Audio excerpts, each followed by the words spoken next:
नमस्कार, दूरदर्शन उत्तर प्रदेश की विशेष कार्यक्रम चर्चा में आपका स्वागत है। मैं हूं दिलशाद।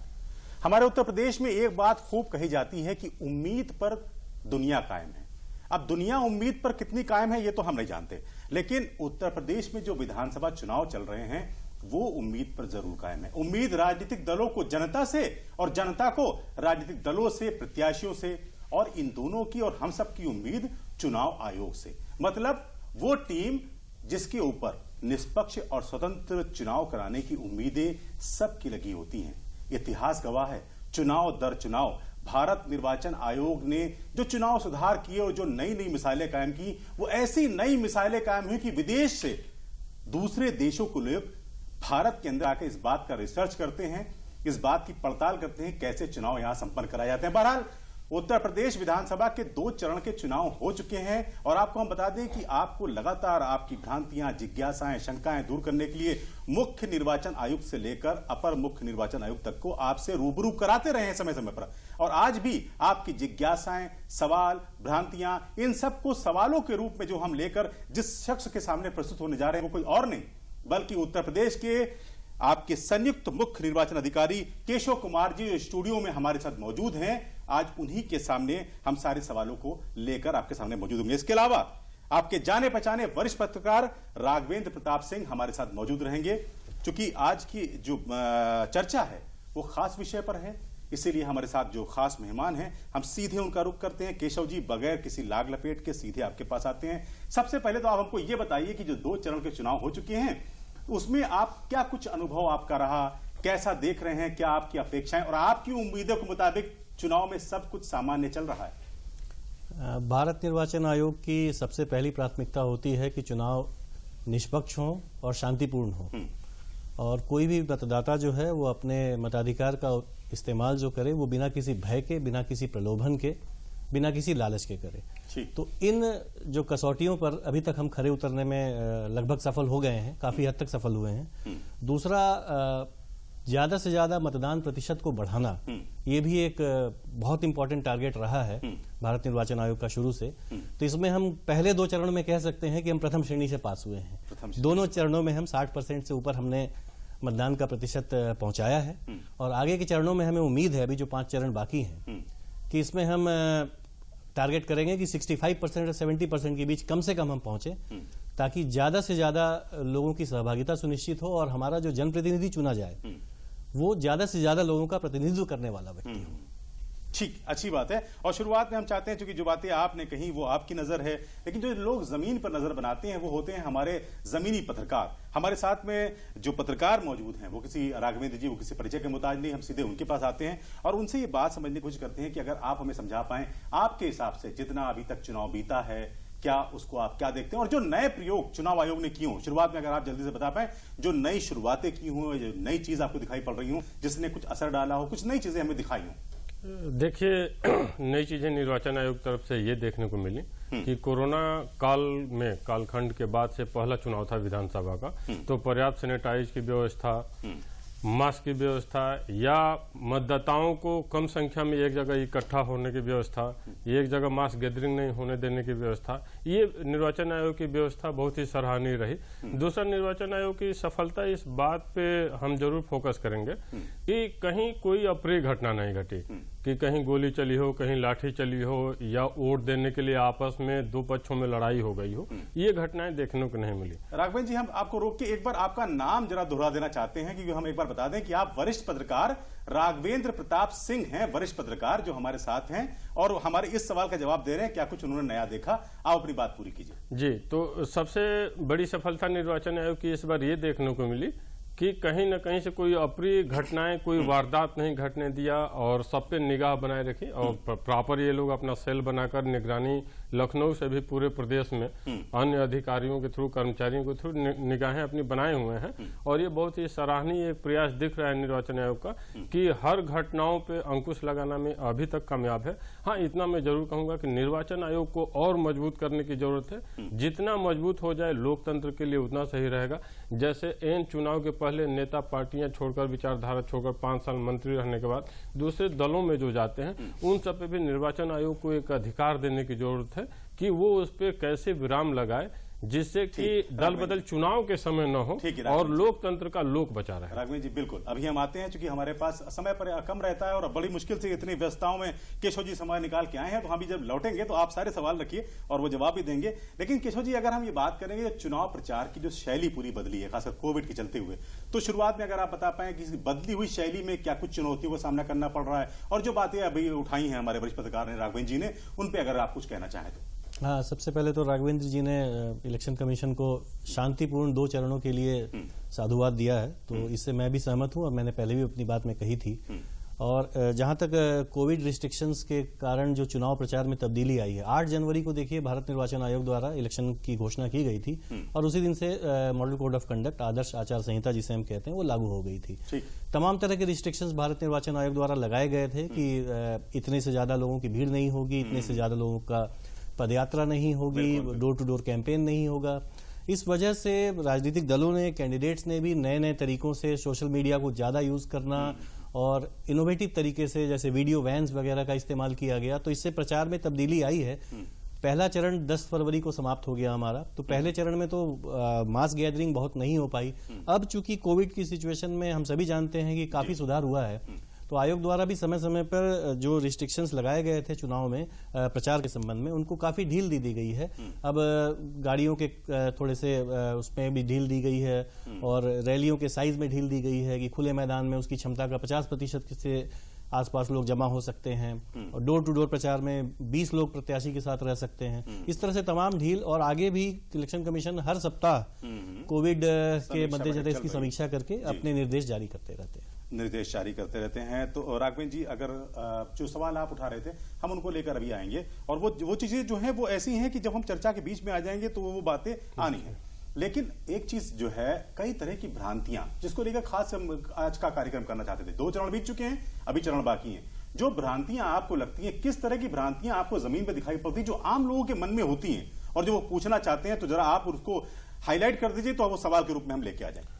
देखिए, लोगों की मुख्य समस्याएं होती हैं कि हमें वोट देना है, हमें पर्ची कहाँ से मिलेगी। निर्वाचन आयोग की जिम्मेदारी होती है कि वो समय से पर्चियों का वितरण करा सके, प्रत्याशियों के पास पहुंच जाए, किस प्रत्याशी के पास किसका वोटर पहुंच रहा है उसकी समुचित व्यवस्था रहे, विवाद न हो कि कोई वोटर गया ऐसे डेस्क पे पहुंच गया जहां पर्ची देने के बजाय उसे खदेड़ने की व्यवस्था, जो गांव में देखने को मिलता है कि वहां से खदेड़ दिया जाता है कि जाओ जाओ तुम्हारा वोट पड़ गया है, अब तुम वोट नहीं दे सकते। तो इस तरह की जो भ्रांतियां फैलाई जाती हैं, निर्वाचन आयोग उस पर भी निगाह अपनी रखे कि कोई भी मतदाता अपना मत देने से इसलिए वंचित न रह जाए कि वो फला पार्टी का है, वो हमारे पार्टी का नहीं है, दूसरे पार्टी का, क्योंकि गाँव में ये एक बहुत बड़ी चुनौती के रूप में देखा जाता है। ठीक है, हाँ भी आ रहा है समय कम है, क्योंकि बहुत सारी चीजें समेटनी है। केशव जी, ये जो बात अभी राघवेंद्र जी ने कही, सिर्फ आप उस बात को न लीजिए या हमारी बात को न लीजिए, क्योंकि हमसे ज्यादा शिकायतें आपके पास आती होंगी, क्योंकि हमारे पास तो जो आपके जरिए से आ जाती हैं और जो हमारे संवाददाता कवर करते हैं उसके जरिए आ जाती हैं।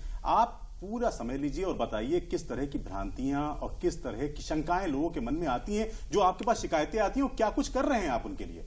जैसा राघवेंद्र जी ने भी सबसे पहले बताया मतदाता पर्ची के बारे में, मैं वहीं से अपनी बात शुरू करता हूं। वोटर इन्फॉर्मेशन स्लिप, जिसको हम बोलचाल की भाषा में मतदाता पर्ची कहते हैं, ये एक बहुत महत्वपूर्ण सूचना आपके लिए आपको देता है कि पोलिंग के दिन, मतदान के दिन आपको किस बूथ पे जाना है और उस बूथ में जो वोटर लिस्ट रखी होगी उसमें आपका सीरियल नंबर क्या है। ठीक, क्योंकि अमूमन वोटर लिस्ट में 800 से लेकर के 1250 तक के आसपास लोग होते हैं, तो उसमें हमारे पोलिंग कार्मिक को मतदाता जो सामने उसके है उसमें एक समय लगे और वोटिंग हमारी स्मूथ चले, इसलिए मतदाता पर्ची दी जाती है। बिल्कुल 2 पर्पस होते हैं। पहला तो मतदाता को पता चल जाए कि उसको पोलिंग के दिनांक को जाना कहाँ है। ठीक।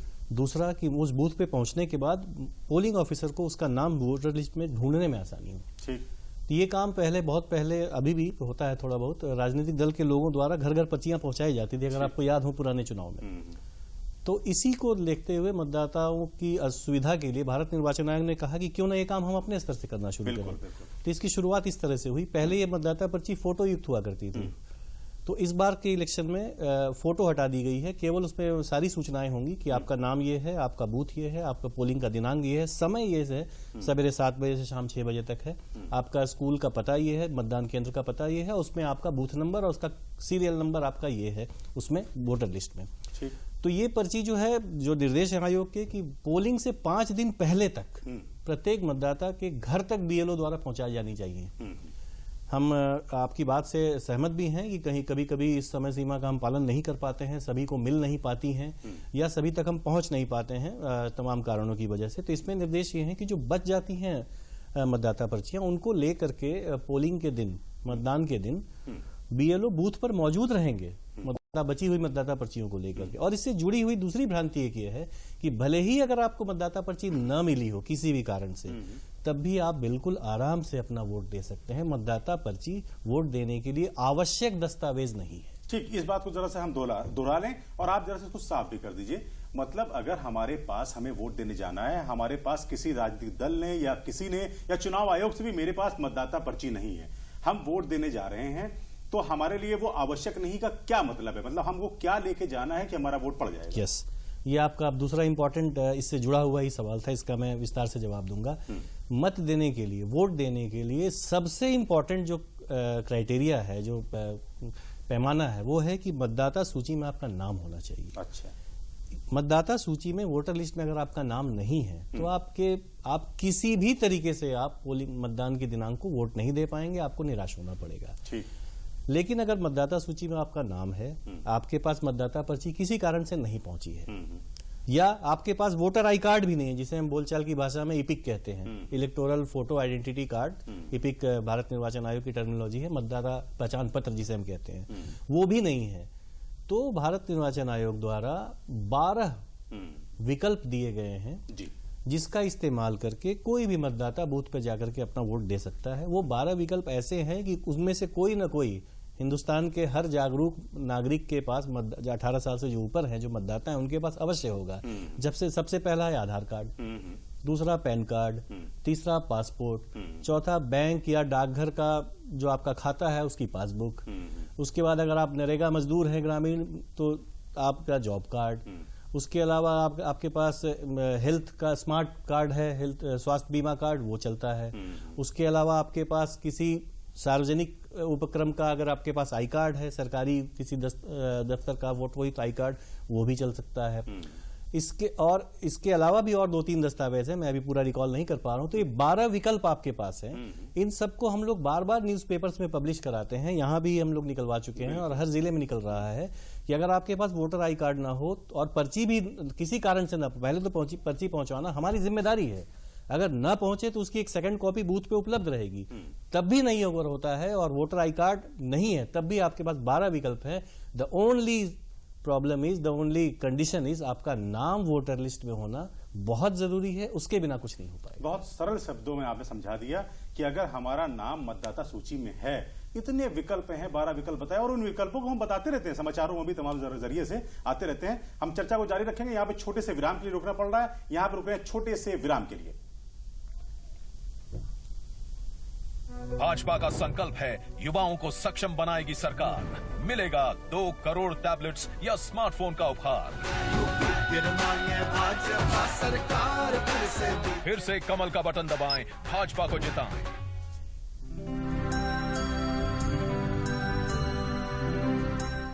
भाजपा का संकल्प है, दिव्यांग, वृद्ध, विधवा और निराश्रित महिलाओं की सालाना पेंशन बढ़ाकर 18,000 रुपए करेंगे। फिर से कमल का बटन दबाएं, भाजपा को जिताएं।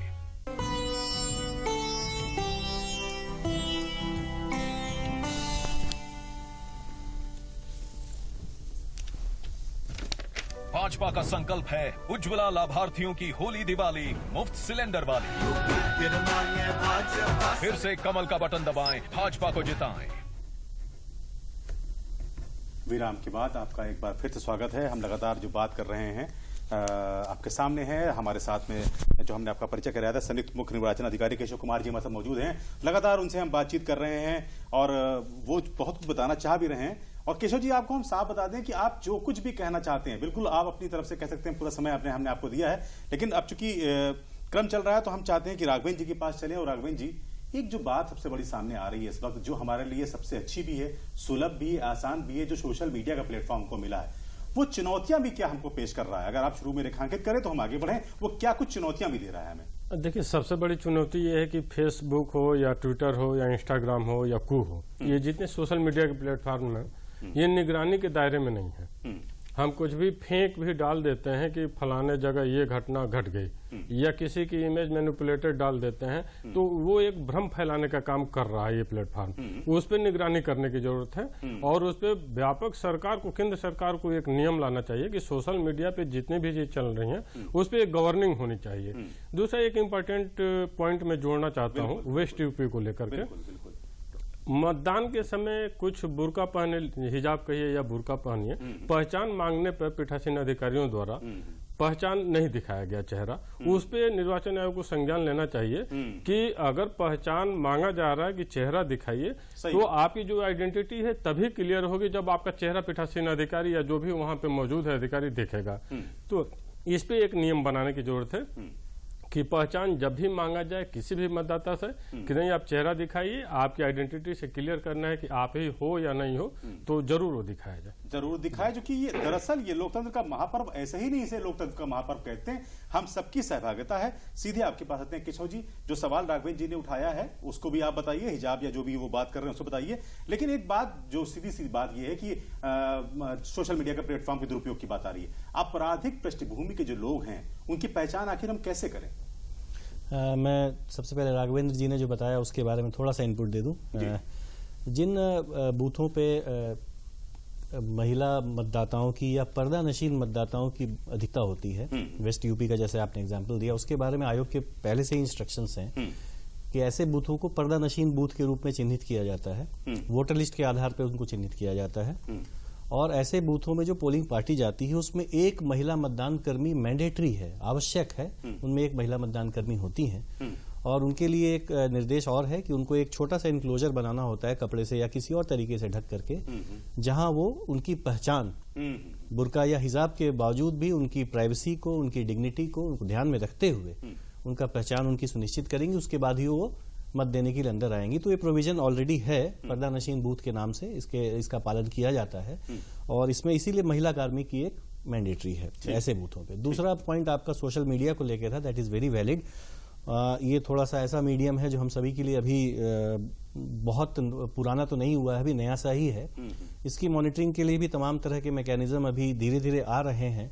सोशल मीडिया की जैसे हमारे यहाँ पर एक पूरा कंट्रोल रूम है जो पूरा वॉच करती है उसको, और इसमें कहीं कोई ऐसी खबर चलती है जो हमें पता है कि सही नहीं हो सकती है या बिल्कुल गलत है, तो उससे हम तुरंत काउंटर करते हैं। हमारे ऑफिशियल सोशल मीडिया हैंडल्स हैं, सीईओ के हैं, इलेक्शन कमीशन ऑफ इंडिया के हैं, और सभी जिलों में डिस्ट्रिक्ट इलेक्शन ऑफिसर्स, डीएम्स, डीईओज के हैं, तो उनको हमें तुरंत काउंटर करना होता है। जिस प्लेटफॉर्म पे भी हम उनको तुरंत जवाब देना होता है। और तीसरा पॉइंट जो सबसे अभी ज्वलंत मुद्दा है, आपराधिक पृष्ठभूमि के जो हमारे कैंडिडेट्स हैं उसके बारे में हम कैसे जाने। ये सबसे पहली व्यवस्था भारत निर्वाचन आयोग द्वारा शुरू की गई थी एफिडेविट की, कि व्यक्ति को नामांकन के साथ अपना एफिडेविट देना होता है जिसमें खुद बताता है कि मैं इतना पढ़ा लिखा हूं, मेरी इतनी संपत्ति है, मेरी इतनी देनदारियां हैं और मेरे ऊपर इतने मुकदमे हैं और उन मुकदमों में मुझे इतनी सजा हो चुकी है और मैं जमानत पे हूं या जो भी। इस एफिडेविट को फिर कुछ साल बाद शुरू हुआ कि इसको अपलोड किया जाए, नोटिस बोर्ड पे चिपकाया जाए। तो ऐसे करके धीरे धीरे सिस्टम इवॉल्व हुआ। अब इसको और ज्यादा रिफाइन करते हुए कमीशन द्वारा know your candidate KYC app ये डेवलप किया गया है। ये जन सामान्य के लिए, it is open for public.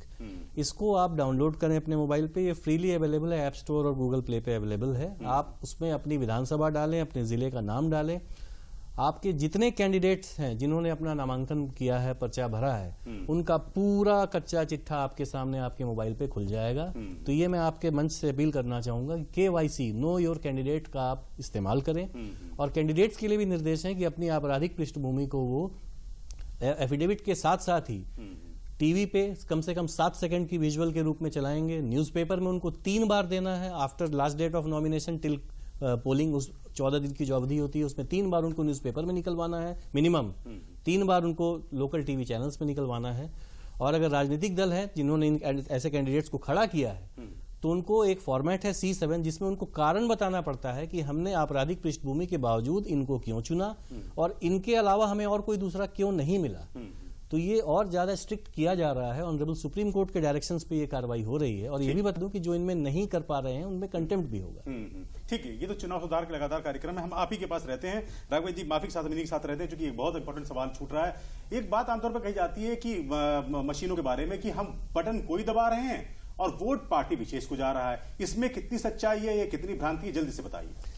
ये आपका कहना सही है, कई बार आता है। ये मैं बता दूं कि जब से ये वीवीपैट जब से आया है 2014 के बाद से, वीवीपैट मतलब voter verifiable paper audit trail, ये बेसिकली एक प्रिंटर है जो आपने जिस बटन को दबाया किसी भी प्रत्याशी के सामने, तो आपको वो एक प्रूफ के तौर पे आपको एक 7 सेकंड के लिए उसके विंडो पे एक पर्ची दिखती है जो उस पे बताएगी कि फला उम्मीदवार है, उसका ये नाम है, ये उसके दल का नाम है, ये सूचना आपको दिखेगी स्क्रीन पे और वो कट के पर्ची गिर जाती है ड्रॉप बॉक्स पे। तो कई बार ये शिकायतें इस तरह से आती हैं कि साहब हमने एक्स प्रत्याशी के सामने का बटन दबाया था और पर्ची वाई प्रत्याशी की निकल रही है। ऐसे सारे जो हैं इनमें प्रोविजन है 49MA, ये नियम के तहत इसमें जांच होती है। एक तो पहली बात, जैसे जांच के लिए आवेदक को कहा जाता है कि आप ये डिक्लेरेशन भरिए कि यदि मेरी बात गलत साबित हुई तो मुझ पर कार्रवाई की जाए, तो ऐसे भरने वाले शायद ही कोई मिले हों अभी तक। और ऐसे जितने भी प्रकरण 2014 से 2022 चल रहा है, पिछले 8 साल में पूरे भारतवर्ष के किसी भी चुनाव में एक भी प्रकरण सही साबित नहीं पाया गया जांच के बाद कि जिसमें आपने पर्ची बटन एक्स का दबाया हो और पर्ची वाई की निकली हो। एक भी केस आज तक सही नहीं पाया गया है। ठीक है राघवन जी, 30 सेकंड के अंदर, आपको समय बहुत कम है, आप बताइए कि क्या आपके नजर में क्या कुछ भ्रांतियां हैं इस तरह की? नहीं, देखिए, ऐसे लोग डेमो लेकर घूमते हैं कि हमने ये बटन दबाया और इस पार्टी को वोट मिल गया, लेकिन संसद भवन से लेकर सड़क तक जब भी किसी को निर्वाचन आयोग ने जब भी बुलाया, में वोट हमारी नैतिक जिम्मेदारी है। हम अधिकारों की बात अक्सर किया करते हैं, कर्तव्य थोड़ा हम चर्चा में कम रखते हैं। तो हमारा अनुरोध यही है कि ज्यादा से ज्यादा संख्या में वोटिंग के दिनांक को अपने घरों से निकलें, सबसे पहले मतदान करें, फिर अपना जलपान करें।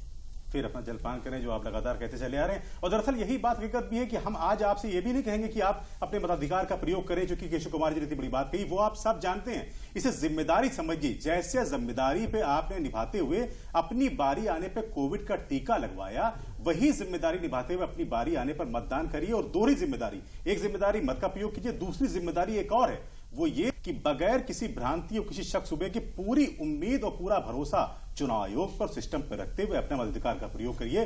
तब जाकर हमारे मत का न सिर्फ अधिकार होगा बल्कि हमारी जिम्मेदारी भी पूरी होगी। बहरहाल चर्चा में इतना ही, हमें दीजिए अनुमति। आप देखते रहिए दूरदर्शन उत्तर प्रदेश। नमस्कार।